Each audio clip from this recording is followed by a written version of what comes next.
अभिवादन स्वीकार कीजिए ब्रजेश मिश्रा का। और आप देखना शुरू कर चुके हैं द डिबेट। बहनों भाइयों, क्या महाराष्ट्र की सरकार संकट में है? महाराष्ट्र विकास आघाड़ी यानी एमवीए की सरकार वाकई में बहुत बड़े संकट में फंस गई है।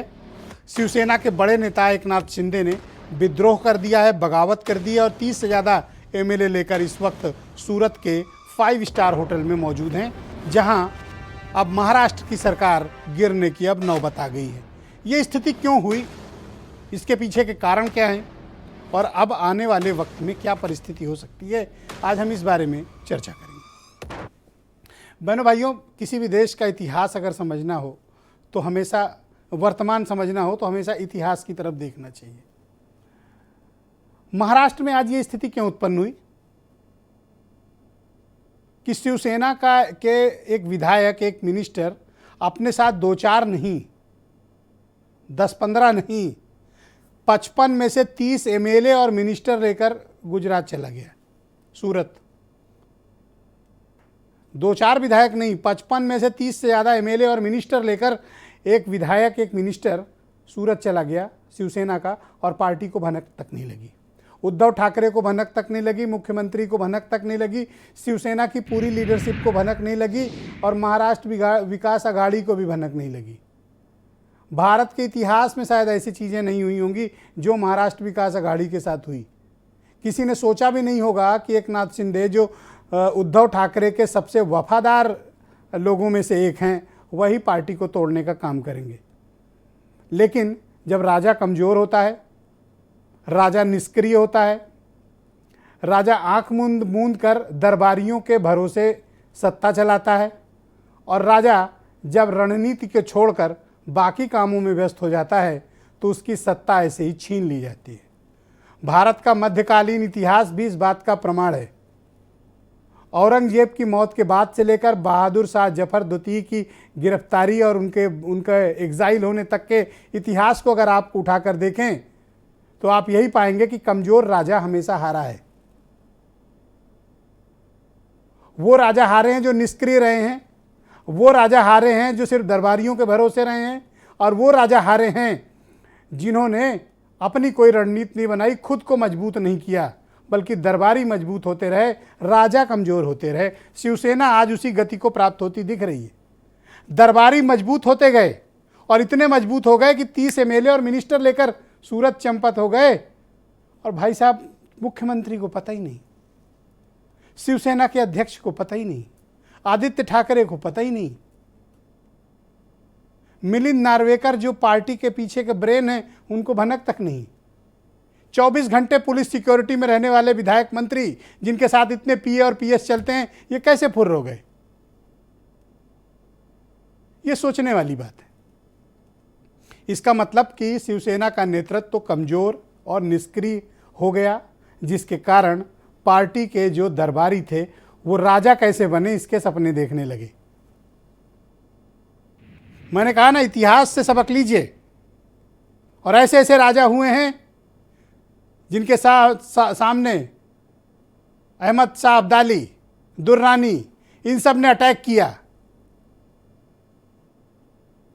नादिर शाह, ये सब कब आए? औरंगजेब के मरने के बाद, क्योंकि जान गए थे कि भारत में राजा जो बैठा है निष्क्रिय है। हमले करते थे, लूटपाट करते थे, पूरा लूट के फिर चले जाते थे, फिर मन होता था फिर आते थे, लूटपाट करते थे, चले जाते थे। और 2 तो राजाओं को तो ब्रिटिश वालों ने कैद करके रखा हुआ था। ये क्यों हुआ? क्योंकि आप कमजोर थे, आप दरबारियों के भरोसे थे, आपने अपनी टीम मजबूत नहीं की थी, आप चमचों से घिरे हुए रहे, और नतीजा आज उद्धव ठाकरे सत्ता खोने की बस थोड़ा ही वक्त बचा है। और ऐसे लोग सत्ता में रह कैसे पाएंगे जो इतने विजिलेंट नहीं रहते हैं कि उनके नाक के नीचे से उनका ही एक आदमी 30 मंत्री विधायक उड़ा ले गया और उनको पता ही नहीं चला। तो ये आपकी योग्यता पर भी प्रश्न चिन्ह खड़ा करता है, शासन चलाने के आपके तरीके पर भी सवाल उत्पन्न करता है कि जब आप अपनी टीम मैनेज नहीं कर सकते हैं तो आप इतने बड़ा स्टेट कैसे चला पाएंगे? एक गंभीर प्रश्न खड़ा करता है ये। इस संकट को राजनीतिक दृष्टिकोण से मत देखिए बहनों भाइयों, इस संकट को इस दृष्टिकोण से भी देखा जाना चाहिए कि आप में एबिलिटी कितनी है, आप में क्षमता कितनी है, राज करने की आपकी ताकत कितनी है, सूचनाएं कितनी है आपके पास। Information is life. आज के जमाने में जिसके पास सूचना है वही सबसे बड़ा ताकतवर है। उद्धव ठाकरे के पास सूचना नहीं थी, घर पर रंगे हाथ धरे गए।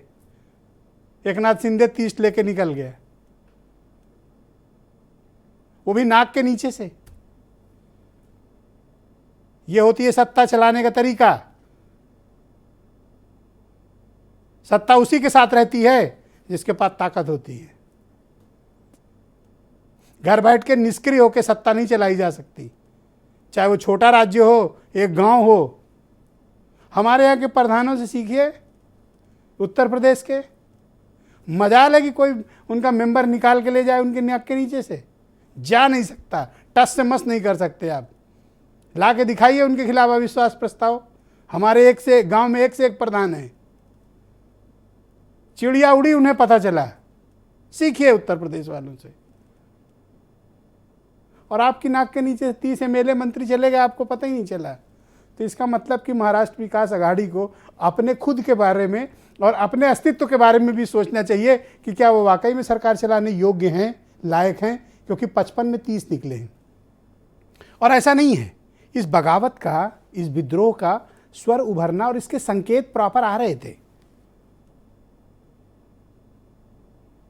सोए हुए को जगाया जा सकता है, जगे हुए को कौन जगाएगा जो सोने का नाटक कर रहा हो।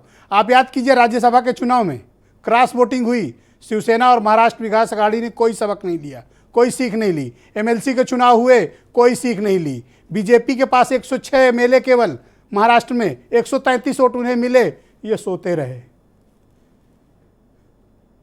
ये सोते रहे। और अब कह रहे हैं गद्दारी हो गई है। तो ये तो इतिहास भरा पड़ा है। हमेशा लोगों की महत्वाकांक्षाएं होती हैं। अब एकनाथ शिंदे की महत्वाकांक्षा है, ये उस आदमी की क्षमता है कि 1-2 नहीं 30-30 निकाल के ले गया और आप कुछ नहीं कर पाए। कुछ बयान सुनिए। मगर हम वापिस जाने के बाद जरूर हमारे साथियों के साथ बातचीत करेंगे, ऐसे क्यों हुआ और हुआ तो कैसे करेक्ट एक्शन ले सकते हैं, इस पर हम ध्यान देंगे। मुझे इतना ही विश्वास है सब कुछ ठीक हो जाएगा। और जो मंसूबे लेकर अपने आप को किंग मेकर समझकर कुछ लोग जो काम कर रहे हैं वो सफल नहीं हुआ। बीजेपी जो एंटी डेमोक्रेसी एक्शंस है, इसके वजह से ऐसी यहाँ भी हुआ है, ऐसी अलग राज्यों में भी हो रहा है।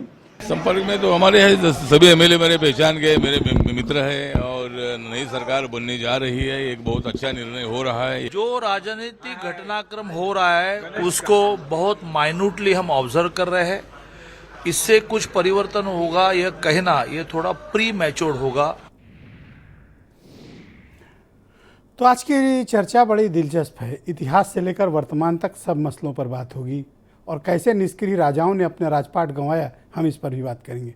सुनील चावके मेरे साथ मौजूद हैं, महाराष्ट्र के बहुत बड़े पत्रकार हैं और महाराष्ट्र की राजनीति पर बहुत अच्छे से नज़र रखते हैं।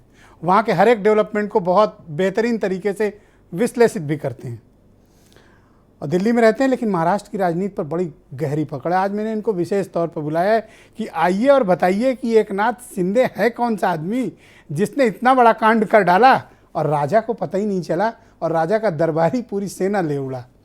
मेरे साथ हरिश्चंद्र सिंह हैं, एनसीपी के प्रदेश उपाध्यक्ष हैं। अमित पुरी भारतीय जनता पार्टी के प्रवक्ता हैं। शिवसेना वालों ने कहा तो था कि प्रवक्ता भेज रहे हैं, नाम भी दिया था, लेकिन भाई साहब अभी तक आए नहीं हैं। वो आ जाएं तो मैं फिर उनका परिचय करा दूंगा कि वो डिबेट में आज बैठेंगे कि नहीं। कांग्रेस डिबेट से निकल ली है। कांग्रेस ने अपना प्रवक्ता डिबेट से थोड़ी देर पहले हमें अभी सूचना दी है कि वो डिबेट में नहीं बैठेंगे। हेमंत तिवारी उत्तर प्रदेश के जाने माने पत्रकार थोड़ी देर में हमें ज्वाइन करेंगे और वीरेंद्र सिंह जी हमारे स्टेट हेड। बहुत शुक्रिया और धन्यवाद आप सभी का इस कार्यक्रम में शामिल होने के लिए। सुनील चावके जी, कार्यक्रम की शुरुआत मैं आपसे करना चाहता हूँ। मैंने डिबेट की प्रारंभिक उद्बोधन में कुछ प्रश्न उठाए महाराष्ट्र की राजनीति और विशेष तौर पर उद्धव ठाकरे की राजनीतिक कार्यशैली, उनकी क्षमता और उनके राजनीति करने के तौर तरीके पर, कि उनके ठीक नाक के नीचे से उनका ही एक दरबारी, उनकी पूरी टीम और सेना ले उड़ा और उन्हें भनक नहीं लगी। ऐसा कैसे हुआ सर? देखिए, उद्धव ठाकरे तो अपने कोविड के टाइम से जो घर में बैठे रहे और किसी विधायक या मंत्री से भी वो मिलना नहीं चाहते थे, मिलते नहीं थे और फेसबुक से लाइव करते थे, वो तो बात ठीक है। लेकिन उनको ये अंदेशा था कि अपने जो एक सीनियर साथी है एकनाथ शिंदे, वो कभी ना कभी ये बगावत करेंगे और कभी ना कभी ये सरकार गिराने में उनकी एक अहम भूमिका रहेगी, इसका अंदेशा था पहले से। लेकिन उसकी वो बंदोबस्त नहीं कर पाए, ये भी एक फैक्ट है। बात यह है कि आपने मुगलों की बात की, तो छत्रपति शिवाजी महाराज ने किसी जमाने में औरंगजेब की जब सत्ता थी तो सूरत लूट के लाए थे। अभी उद्धव ठाकरे जिनकी पार्टी शिव छत्रपति के कदमों पे चलती है, उनका आदर्श पूरे महाराष्ट्र के सामने रखती है, उनका एक साथी अब उनकी सत्ता लुटाने के लिए सूरत पहुंच गए हैं। तो अब ये सर, मैं आपको एक बात और बताऊं, हिस्ट्री में देखिए, मराठा इकलौती कौम है भारत में जिसने पूरे हिंदुस्तान से हफ्ता वसूला था और आज उन्हीं से हफ्ता सूरत में वसूला जा रहा है। तो ये तो डिबेट की बात है, लेकिन डिबेटेबल पॉइंट है, हिस्ट्री है सर, हिस्ट्री। लेकिन आज की तारीख में ये जो परिस्थिति निर्माण हुई है, उसके लिए उद्धव ठाकरे जितने जिम्मेदार है, उनका जो आंख मूंद के जो परिस्थितियों को आकलन करने का उनका जो तरीका था, वो शायद उनके ये बदकिस्मती रही उनकी। लेकिन दूसरी ओर एक बात आप ध्यान में रखिए कि ये महाविकास आघाड़ी जो सत्ता में आई, वो एक 3 पार्टियों की एक गठबंधन सरकार है, जो पोस्ट पोल चुनाव के बाद में एक इकट्ठे आए और उसमें जो हुआ है कि 165 सीटें बीजेपी और शिवसेना के गठबंधन को मिली थी, उसमें से शिवसेना हट गई। तो बीजेपी को ऐसा लग रहा है कि ये एक अनैतिक सरकार सत्ता में है 2.5 साल से। और आपको याद होगा तो महाराष्ट्र में जब देवेंद्र फडणवीस मुख्यमंत्री थे और उन्होंने जो चुनावी प्रचार किया था, तो उसमें उन्होंने कहा था कि मैं फिर आऊंगा। देश के किसी भी राज्य में इस तरह का कोई मुख्यमंत्री पहले से ऐलान करके सत्ता में नहीं आता। वो उस तरीके का कैंपेन उन्होंने चलाया। कोई मुख्यमंत्री नहीं होता जो इतना लापरवाह हो। वो भी है, लेकिन तो जिस तरह से उनके आंखों के सामने से सत्ता छीन ली गई है 3 पार्टियों ने, तब से उन्होंने वो जो जीत पे अड़े और हर पार्टी के बड़े नेता को ईडी, सीबीआई, इनकम टैक्स और एनसीबी या एनआईए, ये जितने भी केंद्रीय जो संस्थाएं हैं, उनके माध्यम से उन्होंने सर, तो आपके पास पता है राज्य में किसी भी फुल फ्लेज राज्य सरकार के पास 11 जांच एजेंसी होती है, उनके पास तो 3 ही है, 4 है बल्कि, सीबीआई, ईडी, आईटी और एनसीबी। आपके पास 11 है, आप कुछ नहीं कर पा रहे हो। 11 रख के वो 3 में ही आपको नाको चने चबवाए दे रहे हैं। कुछ नहीं कर पाए, इसका कारण ये तो है क्या मैं मानूंगा आप कौन सा बहुत रणनीतिकार हैं। होम मिनिस्ट्री जो थी वो शरद पवार ने अपने पास रखी थी, अपने पार्टी के पास, और वहां पे जो पहले गृह मंत्री जो दिए थे उन्होंने, अनिल देशमुख, वो आज 7-8 महीने से जेल में पड़े हुए हैं। दूसरे जो गृह मंत्री आए वो भी यानी कुछ कर नहीं पाए वो अभी तक। तो एक तरह से ये नाकाम साबित हुई देवेंद्र फडणवीस के सामने ये सरकार। सर देखो, 55 में तो 30-35 निकल गए, तो इसका मतलब कि उद्धव ठाकरे का नेतृत्व शिवसेना में अधिकांश लोगों को मंजूर नहीं है। ये सीरियस पॉलिटिकल थ्रेट है उनके पॉलिटिकल कैरियर पर। निश्चित तौर पे, क्योंकि जिस तरह से अभी तक का ये सबसे बड़ा और चौथा झटका है शिवसेना को। पहले छगन भुजबल 90s में 91-92 के साल में जब उन्होंने शिवसेना छोड़ी तो वो बहुत तगड़ा झटका लगा था शिवसेना को। उसके बाद में राज ठाकरे ने जब शिवसेना छोड़ी थी तब भी बहुत बड़ा झटका लगा। फिर नारायण राणे आए, और ये तीनों नेता जो नहीं कर पाए, वो सबसे बड़ा चंक 30 एमएलए को तोड़कर एकनाथ शिंदे जाते हैं, ये सबसे बड़ा। और उसके वजह से अभी शिवसेना की जो विश्वसनीयता है वो पूरी उनके इलाके में, मुंबई, ठाणे, नवी मुंबई, ये सब उनका जो कोंकण, ये पूरे इलाके में उनकी विश्वसनीयता को एक बड़ा तगड़ा झटका लगा हुआ। सर आप ये मानते हो कि नहीं कि 55 में 30 एमएलए कोई उड़ा ले गया, उसमें मिनिस्टर भी, 24 घंटे की पुलिस सिक्योरिटी, इतने पीएपीएस साथ चल रहे हैं, इतना सर्विलांस सिस्टम, इतना बड़ा मूवमेंट हो रहा है एमएलए मिनिस्टर का किसी दूसरे राज्य में एक साथ, और इन्हें पता ही नहीं, सोते रहे। नहीं, मुझे लगता है ब्रजेश जी, इसमें एक 19 तारीख को स्थापना दिवस उन्होंने सेलिब्रेट किया। शिवसेना का स्थापना दिन रहता है 19 जून को। उस दिन उद्धव ठाकरे ने जो भाषण किया उसमें गद्दारों का जिक्र किया और गद्दारों को माफी नहीं, ये उन्होंने उसमें कहा था। और सारे अपने साथियों का नाम लेते हुए उन्होंने एकनाथ शिंदे का जिक्र करने का टाल दिया था। तो उनको कहीं ना कहीं ये अंदेशा था कि ऐसा कुछ होने जा रहा है। और उसकी जो 20 तारीख को दूसरे दिन जब टेस्ट थी विधान परिषद के एमएलसी को चुनने का, जो ये हुआ उसमें 5-5 सीटें आई और जिस तरह से क्रॉस वोटिंग हुआ और उसके बाद ही जो सारे एमएलए छोड़कर भाग गए सूरत, तो ये पूरा कहीं ना कहीं अंदेशा था। लेकिन वो कहीं ना कहीं ये पूरे इसमें अब एक राजनीतिक प्रश्न आपसे सर, कि 55 में से 35 ये चाहते हैं कि शिवसेना बीजेपी के साथ अलायंस करे, एमवीए से बाहर आए, महाराष्ट्र विकास अघाड़ी से बाहर आए। जी। जो राजनीतिक परिस्थिति है, लगता नहीं कि उद्धव ठाकरे इसे स्वीकार करेंगे। शिवसेना टूटेगी तो क्या होगा? शिवसेना टूटेगी तो उसका असर पूरा ग्रास रूट तक जाएगा और शिवसेना की जो अभी एक तरह से क्रेडिबिलिटी के ऊपर एक बड़ा सवाल खड़ा होगा। क्योंकि तो ये ठाकरे परिवार के अंतिम शासक माने हम इन्हें? ठाकरे परिवार और गांधी परिवार में फिर कोई अंतर नहीं रहे। थैंक यू सुनील जी, बहुत शानदार तरीके से आपने महाराष्ट्र की राजनीति के बारे में हम सबको बताया। हमारे साथ जुड़े रहिएगा, आगे भी बहुत ढेर सारे सवाल लेके आपके पास आपके लिए बैठा हूं मैं। हरीशचंद्र सिंह मेरे साथ मौजूद हैं, एनसीपी के प्रदेश उपाध्यक्ष हैं। हरीशचंद्र जी, ये क्या हो गया महाराष्ट्र में? विजय जी, हम लोग लोकतांत्रिक व्यवस्थाओं में आस्था रखने वाले लोग अरे हैं। तो मैं कौन सा ऑटोक्रेसी में बिलीव करता हूँ। यह भाजपा का ये खेल जो चल रहा है जी। यह नाकाम होगा और उनकी मंशा पर पानी फिरेगा। अरे भाई, बीजेपी को तब दोष दो जब वो कुछ किए हो, अपने घर के आदमी नहीं संभाल पा रहे हो, मसला ये है। नहीं, मैं क्या सुनील जी से समझ रहा था यही। ब्रजेश जी, यह पहली बार ऐसा नहीं हो रहा है, इसे 3 बार घटना हो चुकी है। अब देखिए, अजीत पवार को लेके भाग गए थे ना वो लोग, फिर भी सरकार जो है ये अस्थिर रही, अब की बार भी अस्थिर रहेगी और सरकार ढंग से चलेगी। वैसा प्रयास। देखो, सरकार चलती है नहीं चलती ये एक अलग विषय, गिरती है नहीं गिरती या कंटिन्यू रहती है, शिंदे लौट आते हैं, एक अलग विषय है। ये बहुत बड़ा फेल्योर है, आपको अंदाजा है? ऐसे थोड़ी सरकारें चलती हैं, कुछ कमियां हुई सत्ता ऐसे थोड़ी चलता है, हम राजा ऐसे थोड़ी अपने साम्राज्य चलाता है। मान रहे हैं ब्रजेश जी, कुछ हमारे तो आप तो यूपी के हो ना, जरा हमारे गांव के किसी गांव के प्रधान चलो, हेमंत तिवारी जी जौनपुर के, इनके गांव के प्रधान से पता कर लो, हर मेंबर की रिपोर्ट रैली लेता है वो। या परिवार अगर हमारे यहाँ के प्रधान के खिलाफ अविश्वास प्रस्ताव कोई लाके दिखा दे, सुने ही नहीं होगे आप। नहीं, ये बात तो बिल्कुल सही है। गर्दन दबोच के रखता है सदस्यों की।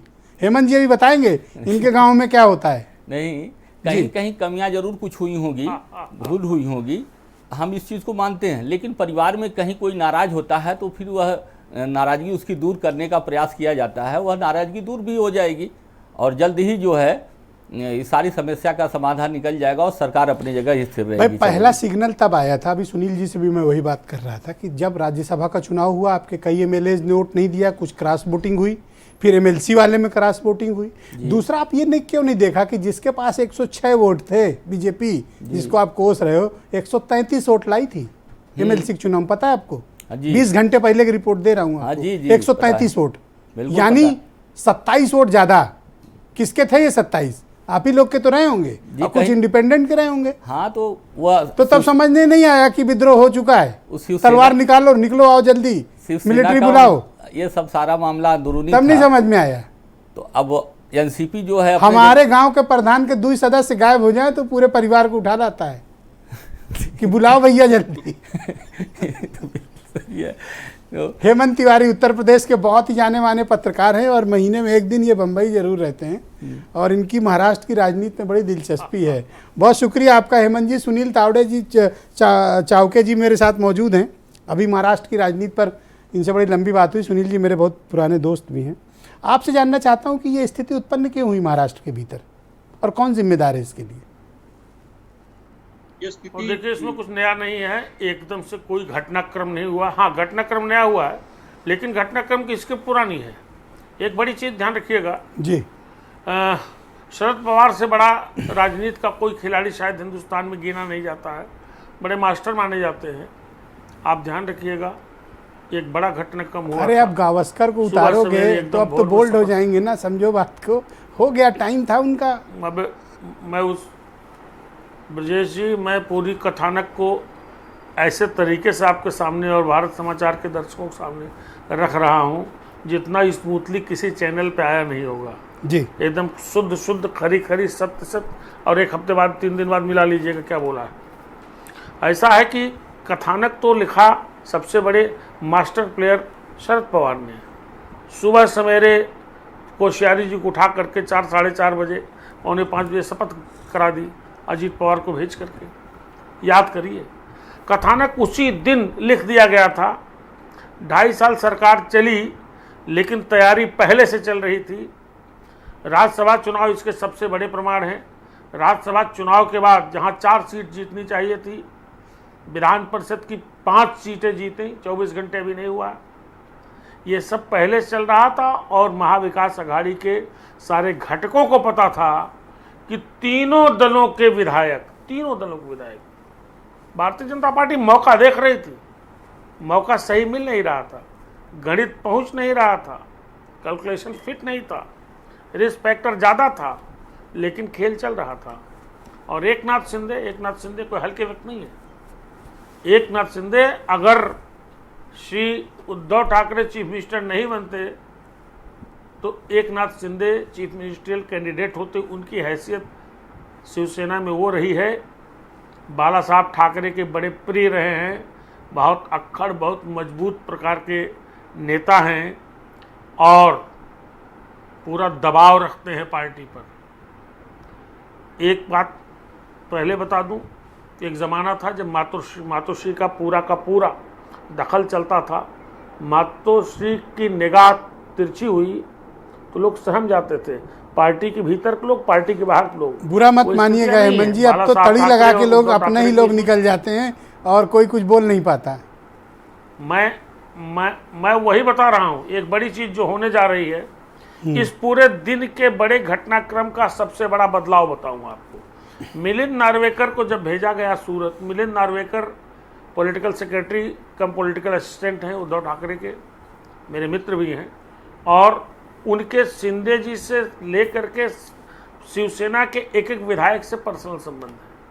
वो गए, उनकी परमिशन के बाद उनकी होटल में एंट्री होती है और उन्हीं का सिस्टम था कि उद्धव ठाकरे से बात हुई। लेकिन उद्धव ठाकरे से ज़्यादा महत्वपूर्ण बात जो हुई है वो रश्मि ठाकरे से हुई है, जो उद्धव ठाकरे की पत्नी हैं और आदित्य ठाकरे की माँ हैं।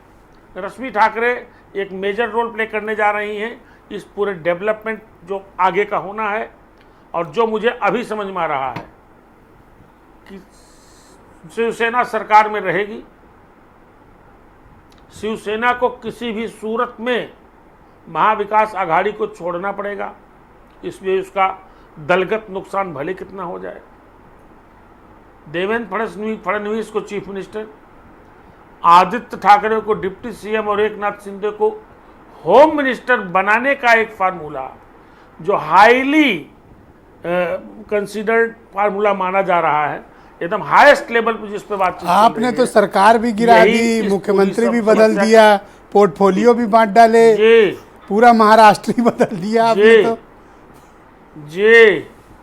जी, और यही न्यूनतम उपाय है, ध्यान रखिएगा, यही न्यूनतम उपाय है जो तात्कालिक वहाँ क्राइसिस चल रही है उसकी। उद्धव ठाकरे को भी पता है, अब संख्या उनके पास कितनी है ये तो वो जाने, कोई वेरीफाइड संख्या सर 14-15 लोग मातोश्री पहुंचे थे, 14-15 एमएलए सिर्फ 55 में से। अब बताइए वो कैसे चीफ मिनिस्टर है सर? 55 में 14, तो इसके बाद सरकार बचने के कोई आसार आप देखते हैं? कोई देखता है? मैं वही तो हैरान हूँ सर विद्वान व्यक्ति हैं, राजनीतिक विश्लेषक हैं कि भैया 24/7 बाद सरकार आपका पुलिस लगी है, इतना स्टाफ लगा हुआ है, इतना बड़ा मूवमेंट हो रहा है विधायकों मंत्रियों का, और आपको पता ही नहीं, आप सो रहे हैं घर पे। अभी कह रहे हैं कि हमको बीजेपी हमारे खिलाफ साजिश कर रही है। अरे क्यों ना करे, जब आप सो रहे हो तो फिर यही होगा। ध्यान रखिएगा, ये वही एकनाथ शिंदे हैं।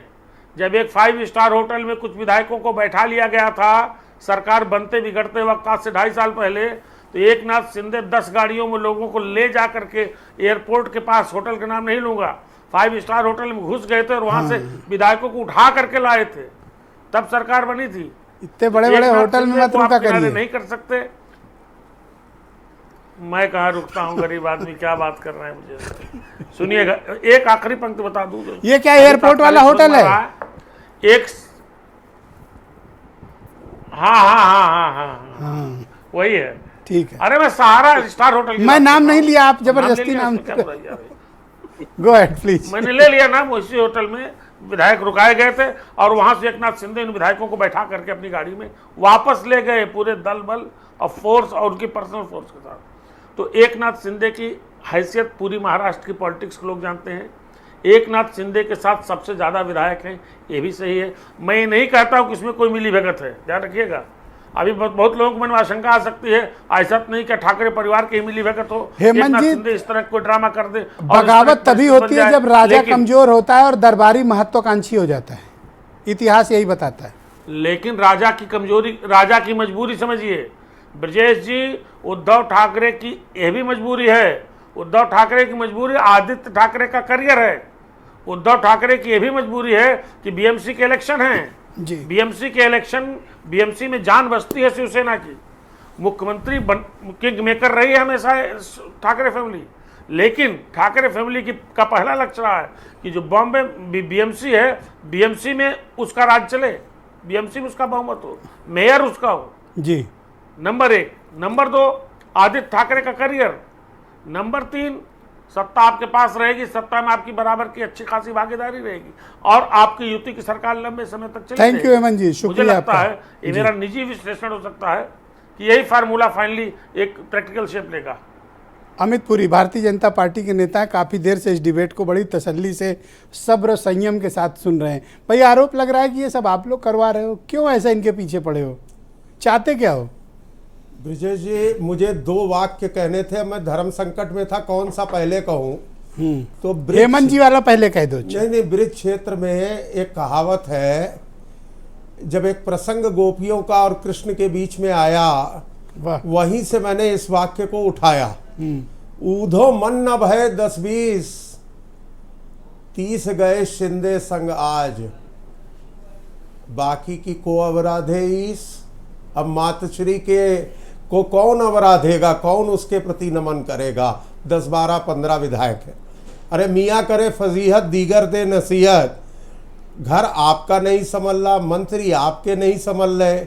अब बॉम्बे में अगर पॉलिटिकल हाई टाइड आया है तो लोग देखेंगे तो हैं, हम इसके लिए क्या करें? आपका कोई इंटरेस्ट है इसमें? है, आपका इंटरेस्ट है?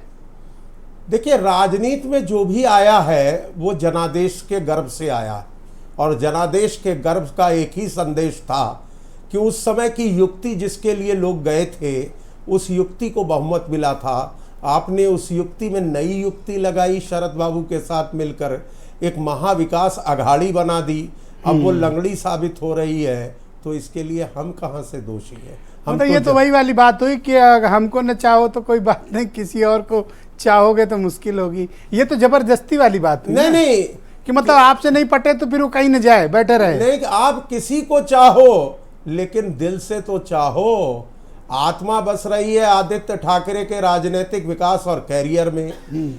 आपने बीच में तमाम सारी घटनाएं महाराष्ट्र की देखी, वहां के गृह मंत्री की भूमिका देखी, और गृह मंत्री अब जिस गृह में कई दिनों से विश्राम कर रहे हैं वह भी देखा। अब उस सब सारे घटनाक्रम के बाद जब जनप्रतिनिधियों ने अप्रत्यक्ष चुनाव के माध्यम से राज्यसभा और विधान परिषद के चुनाव किए, कोई भी पॉलिटिकल पार्टी होती उसको कहीं ना कहीं आपका पॉलिटिकल। कोई इंटरेस्ट है इन बागियों के साथ मिलकर सरकार बनाने में, हाँ या ना? देखिए, हम तो चाहते हैं जो जनादेश महाराष्ट्र की जनता ने अपने गर्भ से निकाला था वो पल्लवित, पुष्पित और आगे बढ़े। तो क्या इसमें आप चाहते हो? हेमंत जी एक फार्मूला लाए हैं।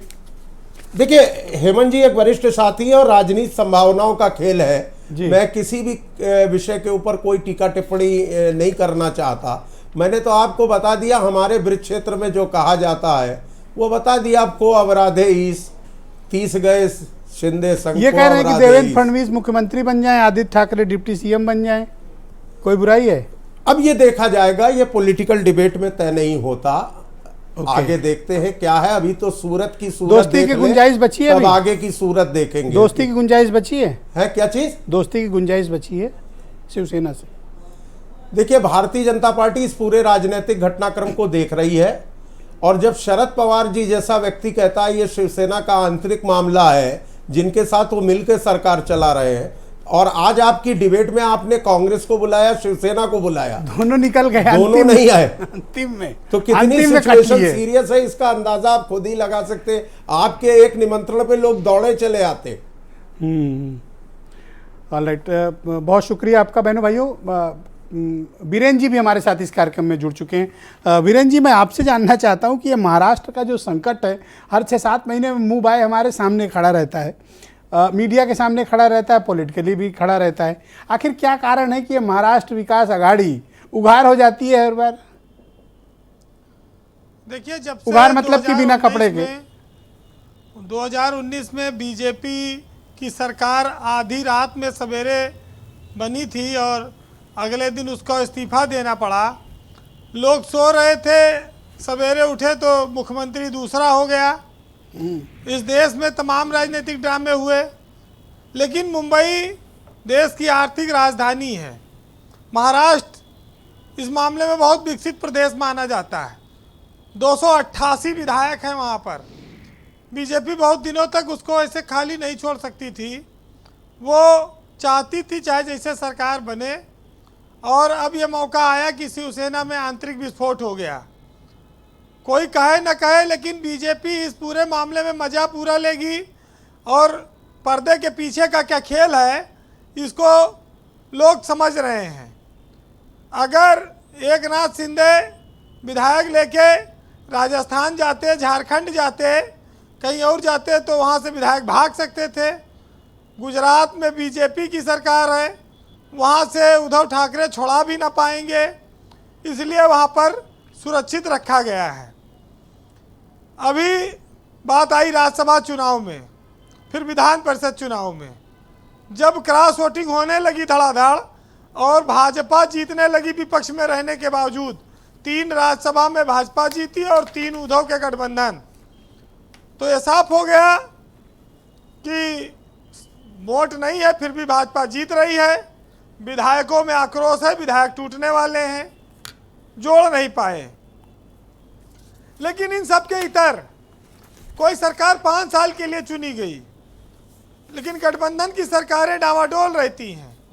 लोग सियासत में बड़े उच्च कोट की नैतिकता की बातें करते हैं, बड़ी दुहाई देते हैं, आदर्शवाद दिखाते हैं, लेकिन सत्ता पाने की खातिर नीचे गिरने का सबसे जो खेल होता है उसमें एक दूसरे को पटकनी देते हैं, पीछे न छोड़ने में तैयार रहते हैं, कोई भी कर्म करना पड़े। आप देखिए कि मध्य प्रदेश में सरकार 1.5 साल चली थी कांग्रेस की, कमलनाथ की, उसके बाद वो गिर गई, वहाँ बीजेपी फिर वापस आ गई। इस देश में जहाँ जहाँ कमज़ोर सरकारें रहीं वहाँ बीजेपी देर सवेर वापस आ गई। बहुमत की सरकार भी डरती है। देखिए, केंद्र में जो सरकार होती है उसके पास राज्यपाल होता है, राष्ट्रपति होता है, वो जब चाहे तब दूसरी पार्टियों की सरकारों का खेल बिगाड़ सकती है। इतनी जरूर नैतिकता है कि बहुमत की सरकारों को गिराने में थोड़ा परहेज करते हैं। 55 विधायक हैं शिवसेना के, 53 हैं एनसीपी के, 44 है कांग्रेस के, 152 हुआ। अब इसमें से 30 विधायक लेके वो भाग गए एकनाथ शिंदे, लेकिन 9 विधायक ऐसे हैं जिसमें MIM भी है, समाजवादी पार्टी के 2 विधायक हैं और 9 निर्दलीय 18 विधायक और हैं। ये 170 होता है आंकड़ा महाराष्ट्र का। उसमें से अगर 30 घटाएंगे तब उद्धव ठाकरे सरकार 140 पे रह जाती है और बहुमत 144 पे है। तो इसलिए सरकार अल्पमत में है। अब ये सरकार गिर जाएगी, कभी भी गिरा सकती है। अब ये राज्यपाल के ऊपर है कि वो 5 बजे सवेरे निर्णय करते हैं या दिन के उजाले में, क्योंकि महाराष्ट्र में तो सवेरे जब लोग सो रहे थे तब एक नई सरकार बन गई थी। अच्छा, कांग्रेस के पास ब्रजेश जी ले दे के कुछ छोटा मोटा एक लंगोटी बची है महाराष्ट्र में, वो भी बीजेपी खींच खांच के उसको नंगा कर देगी, वहाँ भी सरकार जाने वाली है। तो कांग्रेस एक राज्य से और ख़त्म हो गई। सरकार जब से बनी तब से गृह मंत्री कहीं पर छापा, कहीं पर विवाद, पुलिस कमिश्नर, फिर अल्पसंख्यक मंत्री, ये सब जेल गए। सरकार डिस्टर्ब रही, पूरी ताकत से नहीं चल पाई। ये जरूर है कि उद्धव ठाकरे ने एक बार केंद्रीय मंत्री को रातों रात गिरफ्तार करा लिया, नारायण राणे को। एक वो बहुत बड़ा विवाद बना था। उसके बाद उद्धव ठाकरे कहीं सामने लड़ने नहीं आए। लेकिन अभी प्रधानमंत्री का कुछ दिन पहले दौरा था, वहाँ भी चूंकि गठबंधन में वो है, मुख्यमंत्री हैं, तो गए थे, मिलते जुलते रहते हैं जी। लेकिन बीजेपी जहाँ मौका पाएगी सरकार बनाएगी। एकनाथ शिंदे को महाराष्ट्र के बाहर ज़्यादा लोग नहीं जानते कि ये कितने बड़े नेता हैं, लेकिन महाराष्ट्र में लोग उनको बहुत बड़ा नेता मानते हैं। हम लोगों ने अब जाना कि एकनाथ शिंदे भी कोई मुख्यमंत्री पद के दावेदार हैं। अब 30 विधायक गुजरात में बैठे हैं, होटल से तस्वीरें आ रही हैं, बातें हो रही हैं, नैतिकता की दुहाई दी जा रही है। और एक नया फार्मूला हेमंत जी ने बताया। तो सियासत तो देखिए नंगी है, इसमें जो अभी कहा जाए वो 2 घंटे बाद पलट जाए, कोई भरोसा है? सियासत कहती है कि मुझको उजाले में मत देखो, मैं सियासत हूँ, मैं कपड़े नहीं पहनती हूँ, तो हमें अंधेरे में रहने दो। तो ये उद्धव ठाकरे मिल जाए, देवेंद्र फडणवीस मिल जाए, भाजपा और शिवसेना मिल जाए, फिर कांग्रेस मुंह बाए खड़ी रहेगी। वो जो चाणक्य हैं पवार साहब, उनका तो वैसे भी ऑपरेशन हुआ है, बोलने उलने में उनको तकलीफ होती है। तो इस देश में 2.5 साल महाराष्ट्र में प्रदेश में सरकार चली है, 2.5 साल और चलेगी। मध्यावधि चुनाव के आसार नहीं है। अब मुख्यमंत्री कौन बनेगा ये अलग बात है। सबकी निगाहें थोड़ी देर में राजभवनों की ओर जाएंगी और राजभवन से बहुत सारे निर्णय होते हैं। लेकिन सियासत ब्रजेश जी कैसे है, उसके कितने रंग हैं, उसकी तुलना किससे किससे की गई है, उसको इस शेर में समझिएगा जी कि राजभवनों की ओर ना जाए फरियादें, पत्थरों में अभयंतर नहीं होता, और ये सियासत की तवायब का दुपट्टा है, ये किसी के आंसुओं से नम नहीं होता। बहुत बहुत शुक्रिया वीरेंद्र जी आपका, बड़े ही सरल भाषा में आपने समझा दिया पूरी राजनीति को। बहुत शुक्रिया आपका। बहनों भाइयों, कू ऐप पर हमने आज की परिचर्चा को लेकर एक प्रश्न किया। प्रश्न ये कि उद्धव ठाकरे सरकार में विधायकों की बगावत से उपजा सत्ता का संकट थमेगा या आगे और बढ़ेगा। गोपेश कुमार लिखते हैं कि विधायक क्यों नाराज हुए, इस पर विचार करना चाहिए, कहीं ये राजनीतिक अदूरदर्शिता तो नहीं है। तो नरोत्तम मिश्रा लिखते हैं कि विधायक बहुत दिनों से नाराज थे, लेकिन जो भी हो इस संकट से सरकार को जल्द से जल्द निजात पानी होगी। सुनील चावके महाराष्ट्र के बड़े पत्रकार हैं, मेरे साथ इस वक्त लाइव वीडियो के थ्रू मौजूद हैं। सुनील जी, मैं आपसे समझना चाहता हूं कि अगर उद्धव ठाकरे की सरकार गिर गई, व्हाट नेक्स्ट, आगे क्या होगा? ब्रजेश जी, ये तो वही कहानी है जो 5 साल पहले बिहार में दोहराई गई थी ऐन राष्ट्रपति पद के चुनाव के दौरान। यानी राष्ट्रपति का एक तरफ शपथ विधि हो गई थी 25 जुलाई को, और उसी रात नीतीश कुमार की जो 3 पार्टी वाली सरकार थी वो गिरकर बीजेपी के साथ में दूसरे दिन सरकार बनी 26 जुलाई को 2017 को। ये वही कहानी है। आज भी महाराष्ट्र में 3 पार्टियों की सरकार है, जो विपक्ष उसके खिलाफ जो है वो बीजेपी है। और आप अगर ये कहना उद्धव चाहते हो ठाकरे कि और- बिहार दोहराया जाएगा महाराष्ट्र में? ऐसा लगता है, शायद हो सकता है, मैं दावे के साथ नहीं कहता, लेकिन जो जिस तरह से कहानी फिर से राष्ट्रपति के चुनाव के दौरान हो रही है, और वही कहानी, वही तीन पार्टियां हैं जो विपक्ष में है और बीजेपी को एक तरह से चुनौती दे रही है, उनका सुपड़ा साफ करने के लिए महाराष्ट्र के पॉलिटिक्स से बीजेपी ये दाव खेल रही है। दूसरी बात यह है कि 50,000 वोट है, 50,000 मूल्य के वोट है महाराष्ट्र में, 287 विधायकों के, और पिछली बार महाराष्ट्र से काफी बड़े पैमाने में राष्ट्रपति के चुनाव में बीजेपी को वोट मिले थे। इस बार भी बीजेपी वो मौका नहीं चुकना चाहती है, तो इसलिए भी ये जो संकट खड़ा हुआ है वो शायद 18 जुलाई तक चलेगा, जिस दिन राष्ट्रपति के चुनाव के लिए वोटिंग होगा, और उसके बाद में शायद हो सकता है कि एक क्लैरिटी आ जाए, या तो फ्रेश चुनाव होते या फिर 2.5 साल के लिए फिर से वो जो अलायंस है, क्योंकि शिवसेना और बीजेपी ये हिंदुत्व वाली पार्टी है, और वो उनका ब्रेक होना, दो दिशा में जाना, ये काफी लोगों को पसंद नहीं आया है। शिवसेना में बड़े पैमाने पर जो विधायक और एमपी चुन के आए हैं, उनको तो बिल्कुल वो रास नहीं आया, और उसके वजह से उद्धव ठाकरे के बारे में एक बड़ी नाराजगी थी कि जिस तरह से उन्होंने ये सरकार बनाई शरद पवार और कांग्रेस के साथ में, तो उसका काफी उनको एक तरह से खामियाजा भुगतना आपको पड़ रहा क्या है। लगता है और कि उद्धव के निष्क्रिय रहने का कारण क्या है? उनकी अदूरदर्शिता या फिर कोई और प्रॉब्लम उन्हें? उद्धव की तबीयत एक प्रॉब्लम है, निष्क्रियता प्रॉब्लम है, और अदूरदर्शिता तो नहीं बोल सकते, उनको पता था ये सब हो रहा है, क्योंकि जिस तरह से ईडी, सीबीआई, आईटी, ये सारी चीजों एकनाथ शिंदे को एक एग्जाम करके रखा था उन्होंने कि इनके खिलाफ नहीं चलाना। बाकी सारे उद्धव ठाकरे के जितने भी साथी थे, मंत्री थे, उनके खिलाफ बड़े जोर शोर से चलाया, और उनको एक तरह से एक मुकाम पर उन्होंने वो इंक्वायरी पहुंचाई है। लेकिन इस सारी चीजों में एकनाथ शिंदे को उन्होंने बचा के रखा सेंट्रल एजेंसीज ने। उसका मकसद सिर्फ यही था कि ये एकनाथ शिंदे कभी ना कभी हमारे काम तो में आएंगे। महाराष्ट्र की सरकार और तो खुद भी बड़ी पावरफुल है, और मुंबई पुलिस को तो दुनिया की one of the best police माना जाता है। 11 जांच एजेंसी आपके पास भी हैं। आप क्या करते रहे? बचते रहे सिर्फ? उद्धव ठाकरे के हाथ में वो पुलिस नहीं थी ब्रजेश जी, वो शरद पवार कंट्रोल करते हैं, और शरद पवार के जो साथी है, उनके जो उनकी पार्टी में एकनाथ शिंदे जैसे 5-6 लोग हैं, तो शरद पवार किस तरह अरे से अगर शरद पवार सर कंट्रोल करते हैं तो उन्हीं के आदमी को तो देखिए लाद ले गए जीप में, मंत्री को हाँ, ले जाके जेल में डाल दिए।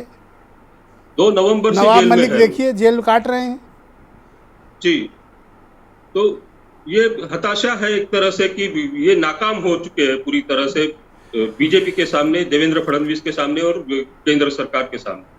तो इसका मतलब और कि उसका देवेंद्र नतीजा आज फडणवीस महाराष्ट्र को ज्यादा उद्धव ठाकरे ताकतवर को भुगतना नेता पड़ के रहा है। तौर पर उभर आए हैं। अब ये बात स्वीकार लेना चाहिए महाराष्ट्र की राजनीति में। जी, देवेंद्र फडणवीस इस वक्त महाराष्ट्र के सबसे ताकतवर नेता हैं, ये मान लेना चाहिए। जी, यानी आप अभी गावस्कर की बात कर रहे थे, तो गावस्कर अगर आज खेलते हैं तो वो आउट ऑफ फॉर्म है।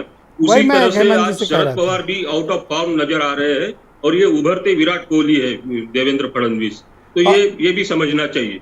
तो सर एक सवाल और है पॉलिटिकली आपसे, बहुत इंटरेस्टिंग सवाल है कि ये उद्धव सरकार का ये जो गणित हर बार बिगड़ता है, इसमें इस बार कोई बीजेपी का रोल है क्या नहीं, या ये स्वाभाविक विस्फोट है? नहीं, इसमें बीजेपी का जरूर रोल तो है। पीछे से वो उकसाते रहे हैं एकनाथ शिंदे को, जिस तरह से उन्होंने अलग थलग रखा और एक तरह से कल्टीवेट किया, और उनके थ्रू पूरा जाल बिछाया। एकनाथ शिंदे अपने एमएलए के साथ में, विधायकों के साथ में संपर्क में रहे, और उन्होंने 30 विधायक लेके गए। वो बीजेपी के इशारे पर तो हुआ ही है, और उसका फायदा बीजेपी को राज्यसभा के चुनाव में मिला, विधान परिषद के चुनाव में मिला, और अभी सबसे बड़ा जो विंडफॉल गेन कह सकते हैं आप, तो वो अभी मिलने जा रहा है। तो मिड टर्म पोल या फिर नई सरकार? ये तो बीजेपी के ऊपर निर्भर करता है कि मिड टर्म पोल ऐसे, क्योंकि कांग्रेस भी अभी टूटने को तैयार है। कांग्रेस के जो 44 विधायक है, मेरे ख्याल से उसमें से 38 से 40 विधायक जो यानी वफादार नहीं है पार्टी से, वो सब आज बीजेपी के साथ में जाने के सर लिए तैयार हो बीजेपी सकते बहुमत हैं? से बहुत दूर है, उसके पास 106 है। अब बागियों के भरोसे सरकार बनाएंगे तो कल का उनका भी यही हाल होगा। वही एक डायलेमा है बीजेपी के सामने कि ये बागियों के भरोसे। मैं तो कहता हूं सर मिड टर्म पोल करा लो, झंझट खत्म हो सकता है गुजरात के चुनाव के साथ में महाराष्ट्र का भी चुनाव हो ऐसी सिचुएशन में। करेक्ट, ये भी एक पॉसिबिलिटी है। एनसीपी के प्रदेश उपाध्यक्ष हैं हरीश चंद्र सिंह जी, अब बताइए संकट तो आपके सामने विद्यमान है। अगर शिवसेना बीजेपी मिल गई तो आप तो पराई घोषित कर दिए जाएंगे। ये तो बिछड़े भाई हैं, मिल लेंगे एक प्लेटफॉर्म पे। कुंभ में बिछड़े थे, अभी मिल गए माघ मेले में। आप कहाँ हाथ छोड़ देंगे? अपनी सोच लो। ब्रजेश जी, अभी ऐसा कुछ होने वाला नहीं है। दो पत्रकार बता रहे हैं, मैं थोड़ी कह रहा हूँ। नहीं, अब आगे मैं तो कह रहा हूँ अपनी व्यवस्था कर लो। हमने कहा ना कि आगे देखते जाइए क्या हो रहा है। ऐसा एक बार पहली बार नहीं, 3 बार हो चुका है। आदरणीय शरद पवार साहब की जो संज्ञान में सारी चीज़ें आई हैं वह संभालने की स्थिति में हैं और वह स्थितियाँ सबके सामने आ जाएंगी। सबसे बड़ा सवाल ये है कि हर मंचों पर बेरोजगारी पर, महंगाई पर चर्चा होनी चाहिए और हो भी रही थी। उस मुद्दों से भटकाने के लिए भाजपा ने एक ला करके एक सिकुपा पैदा कर दिया। आपके 30 एमएलए मंत्री उठाए ले जा रहे हैं, आपको पता नहीं है बाप महंगाई अग्निवीर चाहे कितना कर लो कोई मानेगा नहीं। सर फोड़ लो अपना, फिर भी कोई नहीं स्वीकार करेगा। भाजपा तो इस कार्यक्रम को आगे बढ़ाने में माहिर है। कमी आप में है ना, समय कमियां पुलिस आपकी, राज्य सरकार आपकी, और आपके यहाँ से लोग उठा ले गए, चले गए और आपको पता ही नहीं। आप करो ले गई बीजेपी। भाजपा अच्छा ले गई बीजेपी। भाजपा के लोग इस कार्यक्रम को आगे बढ़ाने में आज ही इसने शुरू से इसमें माहिर हैं और हमेशा ये सरकार सत्ता में आना चाहते हैं, वह उथल पुथल करवाना चाहते हैं, करना चाहते हैं। तो सब तो सर एमएलसी का और राज्यसभा का चुनाव था, तोड़ लेते बीजेपी को, दिखा देते अपना दम। एकदम तो ये दम क्या दिखाते? यह तो खुरापात इनको पैदा करना है, इनको अस्थिरता, पराक्रम बचा नहीं है आपके पास, परिश्रम करना नहीं चाहते और पावर में बने रहना चाहते हो। अस्थिरता तो हमेशा इन्होंने ही पैदा करने की कोशिश छोड़ किया है। पावर नहीं संभल रही और आपसे। पूरे देश को, पूरे नौजवानों को, किसानों को, सबको हमेशा इन लोगों ने गुमराह किया है, आज भी गुमराह कर रहे हैं। अग्निवीर लाए, अब आप छोड़िए देख सर रहे हैं क्या स्थिति है। पूरे यहाँ के पहले बागी वीरों को पूरे देश के नौजवान संभालो, सड़कों पर हैं और उनकी स्थिति ये है कि ला करके सरकार बना रहे हैं, बिगाड़ रहे हैं। आपके कितने हैं? 53 है ना जी, जरा नजर रखना। नजर है हमारे सारे विधायक, मध्य प्रदेश टूरिज्म पर चले, सारे विधायक हमारे साथ हैं। ओके, कहीं हेमंत तिवारी जी, मैंने सुनील जी से एक प्रश्न किया था कि अगर उद्धव की सरकार गिर गई तो व्हाट नेक्स्ट। आपने कहा कि ये कुछ अलायंस ऐसा हो सकता है कि शिवसेना और बीजेपी वापस आ जाए। अगर इन केस ये भी नहीं होता है तो क्या महाराष्ट्र मिड टर्म पोल में जाएगा? बिल्कुल नहीं, कतई नहीं, किसी कीमत पे नहीं। ये मेरा बड़ा फर्म बिलीव है, उसका बड़ा स्पष्ट कारण है। इतना कॉन्फिडेंट तो उद्धव ठाकरे नहीं होंगे जितना आप मूव करते हैं। ने परिस्थितियों का आकलन करना है हम लोगों की दाल रोटी का हिस्सा। करेक्ट बात है। हम आप तो यही करते हैं, हालात देखते हैं फिर उसको बताते हैं ना। मैं तो आपकी थाली से रोटी ले लेता हूँ, मेरा काम उसी चल जाता है। मैं खाली एक बात बता दूं कि सब कुछ आंखों के सामने है। आप बताइए गलती किसने की? गलती तो हुई शिवसेना की ओर से। उन्होंने अननेचुरल मूव किया। आप अलायंस में चुनाव लड़े थे, आपका जो रिजल्ट आया 288 में 162 खाली आप दोनों का था, बम्पर मेजॉरिटी। बाकी और छोटे दलों, सहयोगी दलों, आरपीआई वगैरह को छोड़ दीजिए, आप उधर चले गए, अलग चले गए, जो आपके दिमाग में रहा हो। तो प्रथम गलती तो आपने की, नंबर 1 बात। नंबर 2, जब से मोदी और शाह युग की भाजपा आई है, ये 1 का बदला 3 से लेते हैं, ध्यान रखिएगा। चाहे कोई नेता हो, चाहे कोई पार्टी हो, चाहे कोई दल हो, चाहे कमलनाथ हो, चाहे कोई हो, हम सबने देखा है। जो गेम शरद पवार ने खेला था, अजीत पवार को भेज करके सरकार बनवा कर और गिरवा करके, उससे ज़्यादा बड़ा, कई गुना मजबूत, वजनी गेम खेला है भारतीय जनता पार्टी ने। अब इसके चाणक्य चाहे अमित शाह हो, चाहे देवेंद्र फडणवीस हो या कोई हो, उससे बड़ा गेम खेला है। और सरकार इसलिए बनाएंगे। पर एक बात बताओ आप मुझे, आप कह रहे हो कि चलो ये शिवसेना और बीजेपी मिल जाएंगे, मैंने मान लिया कि चलो मिल गए, लेकिन इससे बड़ा मेजर एम्बैरेसमेंट उद्धव ठाकरे के लिए और क्या हो सकता है? कैसा एम्बैरेसमेंट? किस बात का? किस बात का? अगर ये एम्बैरेसमेंट नहीं है हेमंत जी, तो फिर एम्बैरेसमेंट की परिभाषा हमें जी ऑक्सफोर्ड की यूनिवर्सिटी की बुक में बदल देनी चाहिए। पहले तो उद्धव जी ने तो एम्बैरेस किया ना, 106 वाले के साथ छोड़ करके आपने अलग अलग के साथ पकड़ा। पहला तो गलती आपने की।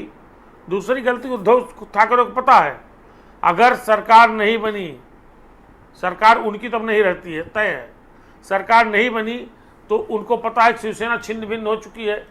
मैं कह रहा हूँ बीएमसी इलेक्शन फिर सामने है, जहाँ उनके तोते बसते हैं। नंबर 2, नंबर 3, एकनाथ शिंदे जैसे कद्दावर नेता जिसने इतनी हिम्मत दिखाई कि शरद पवार द्वारा किए गए अपमान का बदला लेने वाली परिस्थितियां जिसने बनाई हैं, उसको भारतीय जनता पार्टी कहे छोड़ किनारे बैठ जाए कि मिड टर्म इलेक्शन कराएंगे। ये तो बहुत सामान्य सी बात है महाराज, ये नहीं होना है। सरकार वहां बननी है। और फाइनली देखिएगा जो मिलिंद नार्वेकर के साथ जो कहा जा रहा है, जो सामने आ रहा है, रश्मि ठाकरे की जो बात हुई है वही बात होगी। उद्धव ठाकरे को पता है, आदित्य ठाकरे को पता है, पूरी शिवसेना को पता है कि एकनाथ शिंदे के पास मैक्सिमम विधायकों का सपोर्ट है। इन केस वहां के राजनीति जैसे लीडर लेजिस्लेटिव पार्टी के पद से हटा दिया गया, चीफ विप के पद से हटा दिया गया, यानी अब विप जारी नहीं कर सकते हैं। अगर क्रॉस वोटिंग करते हैं सदस्यता जाएगी, तो क्या ऐसी सूरत में महाराष्ट्र की सरकार बच पाएगी? एक ऑप्शन पे बात चर्चा कर रहा हूँ। हाँ, ये प्रश्न आएगा, लेकिन एक महत्वपूर्ण बात अभी सुनील जी बहुत महत्वपूर्ण बात कह रहे थे, हालांकि उसमें एक चीज़ मैं जोड़ना चाहूँगा। भारतीय जनता पार्टी का तात्कालिक लक्ष्य क्या है? भारतीय जनता पार्टी का तात्कालिक लक्ष्य ठीक उसी प्रकार का है, ब्रजेश जी, अगर आपको याद हो, जैसे श्री मुलायम सिंह यादव ने एक दिन की सरकार बनवा दी थी जगदम्बिका पाल के मुख्यमंत्रित्व में, और उसी में चुनाव सबका निकल गया था। उनका खुद का फंसा चुनाव निकल गया था जब वो संभल से चुनाव लड़ रहे थे। और ध्यान रखिएगा एक और महत्वपूर्ण बात, राष्ट्रपति चुनाव निकला नहीं, अभी होना है। तो राष्ट्रपति चुनाव में महाराष्ट्र का बम्पर सपोर्ट भी भारतीय जनता पार्टी के लिए एक जरूरत है। और जिस तरीके से क्रॉस वोटिंग भाजपा ने कराई है, उस क्रॉस वोटिंग को शिंदे देखते अगर हुए शिवसेना में लौट आते हैं तो उद्धव से ज्यादा बड़े नेता होंगे सरकार। लेकिन इसीलिए तो एक तरीका निकाला जा रहा है, यही तो तीसरा तरीका निकाला जा रहा है। तभी तो रश्मि ठाकरे उद्धव ठाकरे से बात करने को राजी हुए कि साहब सरकार बना लो, भाजपा के साथ बनाओ। और आदित्य ठाकरे यूं ही मैंने नहीं कह दिया कि डिप्टी सीएम बन जाए। आदित्य ठाकरे, उद्धव ठाकरे की तबीयत ठीक नहीं रहती, उद्धव ठाकरे किसी जिले में जाते नहीं हैं, बहुत रेयर उनका मूवमेंट होता है। उत्तर प्रदेश का मुख्यमंत्री 2 महीने में यूपी के सारे जिले हो आता है। उद्धव ठाकरे 2.5 साल में अभी 1/5 10वां जिले नहीं गए होंगे। उनकी शारीरिक दिक्कतें भी हैं, उनको मैसिव हार्ट अटैक पड़ा था, उनकी सर्जरी वगैरह सब हुई है। तो शिवसेना का भविष्य इस वक्त आदित्य ठाकरे है। आदित्य ठाकरे को इसीलिए ध्यान रखिएगा, अभी कुछ दिन पहले अयोध्या हो गए हैं, तो अयोध्या हो के जाने के पीछे सुनिएगा, ध्यान रखिएगा, अयोध्या आना राम के प्रति अपना भक्तिभाव पुनश्च, मुझे तो लगता है कहीं कोई बता रहा था शिंदे आए थे उसमें अयोध्या उनके साथ दौरे में। आए नहीं, शिंदे आए थे, मेरी मुलाकात भी हुई थी। पहले शिंदे और संजय राउत आए थे, उसके बाद शिंदे फिर आए थे, और आखिरी दिन जब आदित्य ठाकरे आए हैं तो शिंदे के ही नेतृत्व वहाँ सारा कार्यक्रम चल रहा था। हालांकि उसके पहले संजय राउत आए हुए थे, ऐसा नहीं है। तो राजा को पता ही नहीं चला और 30 दरबारियों ने सत्ता उलट दी। क्या? अरे यही तो बता रहा हूँ। अरे ये भी हो सकता है, देखिए राजनीति है, गजब है। क्या क्या ऐसा नहीं हो सकता ब्रजेश जी, आप बताइए। ये एक सवाल मैं आपसे कर रहा हूँ, क्या ऐसा नहीं हो सकता राजनीति में? कितना उलट पलट आपने देखा है, थूकते चाटते पलटते, सवेरे माँ बहन की गाली दे रहे हैं, शाम को गले मिल रहे हैं, शाम को गाली दे रहे हैं चैनल पर बैठ करके, सवेरे जाकर दूसरे सरकार में शामिल हो रहे हैं। राजनीति में यही सब तो होता है। और सुनिएगा, क्या ऐसा नहीं हो सकता कि ठाकरे परिवार के किसी वरिष्ठ सदस्य की पूरी आज्ञा राजाज्ञा और जानकारी लेने के बाद ये कदम उठा अब ये तो तसल्ली और दिलासा देने वाली बात है, बगावत हो गई है, अब आपकी सत्ता उलट दी गई है, तो आप कुछ भी कह लो, दिलासा तसल्ली। आप लॉक करते हैं ना, आप में दिलासा और तसल्ली आप मेरे जवाब लॉक करते हैं ना। मैंने आपका जवाब लॉक कर लिया, मेरा जवाब लॉक कर लीजिए। मैंने आपके सारे सवाल जवाब लॉक किए हैं सरकार। और अगर ऐसा हुआ तो आपको बुलाएंगे टीवी पे, फिर आपका भाषण हम लोग इत्मीनान से सुनेंगे। अमित पुरी, ये जो लक्ष्य बता रहे हैं हेमंत सुनिएगा कि बीजेपी का फला लक्ष्य है, ये बीजेपी का लक्ष्य है, ये सही में है या फिर हेमंत जी का अनुमान है? देखिए, मैंने पहले दौर में भी कहा था कि अभिव्यक्ति की आज़ादी इस देश के लोकतंत्र का मूल है। मुंडे मुंडे मतिर भिंडे, अलग अलग मस्तिष्कों में अलग अलग विचार और उनके आधार पर शास्त्रार्थ। ये मुंडे जो सूरत में इकट्ठा हुए हैं, इसमें कोई रोल है? अब ये वो जाने जो अग्निवीर में उलझे थे, लेकिन उनके बयानवीर तो काम करते रहे, कर्मवीर निकल गए। अच्छा, ये जो भागे हैं विद्रोही, ये कर्मवीर हैं? जो कर्मवीर थे वो निकल लिए। दरबारी संजय राउत बागी दरबारी जो है वो कर्मवीर हो गए। संजय राउत और अनिल देसाई के नेतृत्व में बयानवीर बैठे हैं, कर्मवीर निकल गए। ओके, तो ये बता रहे हैं कि शिवसेना और आप लोग मिलकर रश्मि ठाकरे से कुछ बातचीत चल रही है, हेमंत जी की सूचना? देखिए, मैंने आपसे प्राथमिक चरण में ही कहा, मैं किसी के अभिव्यक्ति के ऊपर कोई टीका टिप्पणी करूं, यह मेरा विषय कभी रहा भी नहीं है जी। सबके अपने सूचना के तंत्र हैं, लेकिन मैं मानता हूं कि महाराष्ट्र के अंदर जो जनादेश का मूल था उसका सम्मान होना चाहिए। सुनील जी, ये जो महाराष्ट्र में मौजूदा राजनीतिक संकट है, इसकी पहली आहट मैंने देखी थी, मतलब हम लोग तो उत्तर प्रदेश से जो देखते हैं वो महसूस करते हैं, राज्यसभा चुनाव के दौरान देखा, एमएलसी वाले में तो खुला देखा, फिर भी इन सबको समझ में नहीं आ रहा था कि ये हो क्या रहा है। इनकी आंखें नहीं खुली थी कि 106 वोट वाली पार्टी 133 वोट कहाँ से ला रही है। उनकी व्यवस्था रही है, ये सब वो देखते रह गए, क्योंकि उद्धव ठाकरे मुख्यमंत्री है, उनके हाथ में गृह मंत्रालय नहीं है, पुलिस नहीं है, वो एक तरह से हाथ बांध के काम कर रहे हैं, और वैसे भी वो घर में रह के काम करते, मातोश्री में बैठ के काम करते, वर्षा बंगले पर जाते नहीं है। और ये जो व्यवस्था है, दूसरी तरफ 4-5 जो भी एजेंसीज है केंद्र की, वो इतनी दिन रात काम कर रही है, और सारे जितने भी जो कैचमेंट एरिया आप कह सकते हैं, उनका पूरा उनके ऊपर नजर रख के, उनको एक तरह से दबाव तंत्र का इस्तेमाल करके उन्होंने ये 27-28 जो एक्स्ट्रा वोट्स है वो जुटाए, और इसके बारे में किसी के मन में कोई शंका नहीं है महाराष्ट्र में।